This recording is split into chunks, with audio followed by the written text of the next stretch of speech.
Welcome to doc talks channel. మీకు కావలసిన postal మరియు జీడీఎస్ అప్డేట్స్ కోసం సబ్స్క్రైబ్ చేయండి. మిత్రులారా, మీరు ఏదైనా ముఖ్యమైన విషయాన్ని గమనించారా? ఇటీవల చాలా చోట్ల ఒకే మాట వినిపిస్తోంది.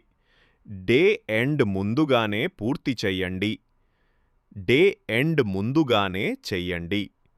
ఇది సాధారణం కాదు స్నేహితులారా. దీని వెనుక ఒక దాచిన ఎజెండా ఉంది. మనందరికీ తెలిసిందే, 8వ వేతన సంఘం 2026 నుండి అమలు అయ్యే అవకాశం ఉంది. అప్పుడు జీడీఎస్ ఉద్యోగుల జీతాలు పెరగాలా లేదా అన్నది మన పని గంటల ఆధారంగా నిర్ణయించబడుతుంది.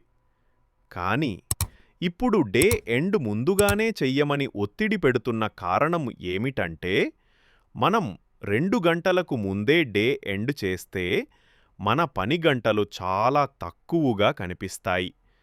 జీడీఎస్ రోజుకు 4 నుంచి 5 గంటలే పనిచేస్తున్నారని సిస్టమ్ డేటా చూపిస్తుంది. ఫలితంగా పని తక్కువ, జీతం కూడా తక్కువ చాలు అని చెప్పడానికి వాళ్లకు ఆధారం దొరుకుతుంది.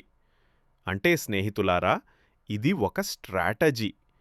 8వ వేతన సంఘం రాకముందే మన పనిగంటలు తక్కువగా చూపించి జీతం పెంపు నుండి మనల్ని దూరం పెట్టడమే. మనం గుర్తుంచుకోవాల్సింది ఒక్కటే, మీ సిస్టమ్ లాగిన్ యాక్టివ్గా ఉన్నంతకాలం మీరు పనిచేస్తున్నట్టే.